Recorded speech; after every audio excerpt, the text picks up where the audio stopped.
The top story tonight, Chief Justice Martha Koome has taken issue with the new university education funding model, terming it discriminatory. The CJ says if the current model is put to use as is, there will be a serious inequality gap in the universities and called for a review of the whole structure. And as Stephen Leto now reports, Koome suggests that all bursaries be collapsed into one to make education free for all. The fate of thousands of learners set to join universities for their higher learning remains in limbo as confusion continues to reign in the new university funding model. Chief Justice Martha Koome is the latest high government official to question the suitability of the model.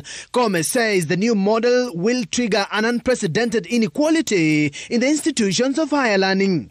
That a child who has qualified to go to the university can be there crying, saying, look, I've been put in band 5. Is it band 5? When I ought to be in band 1, and therefore I cannot afford to go to the university. And when you follow, you find the person, the child of a well-to-do family, has been put in band 1. Ministry of Education used the means testing instrument MTI to determine the appropriate financial assistance each learner deserves based on self-generated information on their family background, including monthly income. But the disparity and unfairness occasioned by the banding threatens to lock needy and vulnerable learners from accessing higher education. Chief Justice says education can be well managed if all bursaries are collapsed into one fund and to finance education for all. When you follow, you also find that there is bursary fund given from the taxpayers' money, given to the governor, given to the women rep, given to the MP through CDF, given to the MCA. I hope none of them is here because they are going to lynch me. Now, all those bursaries, how are they disbursed? Why wouldn't you put them in education and make education free for all?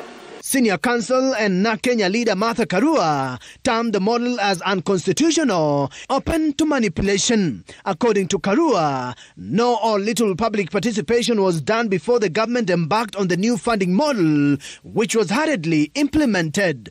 This model, if implemented without meaningful public participation, is not only unconstitutional but also discriminatory. It exacerbates the socio-economic inequalities that already plague our nation, denying countless young Kenyans the opportunity to better their lives through education. Governors are also raising concerns over the implementation of the model. Nyeri Governor Mutahi Kahiga says the government was quick to introduce the new funding model without involving all stakeholders. I think we are too ambitious and we are in a hurry to do so many things that sometimes they are not given clear thought. We are here with something like the Social Health Insurance Fund, which nobody is understanding. We are now here with the new model of university that ultimately may be good, but we need to ask ourselves, what was the problem with HELP? Our students who are still going to school. As of now, the Ministry of Education has directed all university heads to admit all learners as it prepares to release funds to schools, although it's not clear how these learners will be accommodated or fed without financial allocations. Stephen Leto, Citizen TV.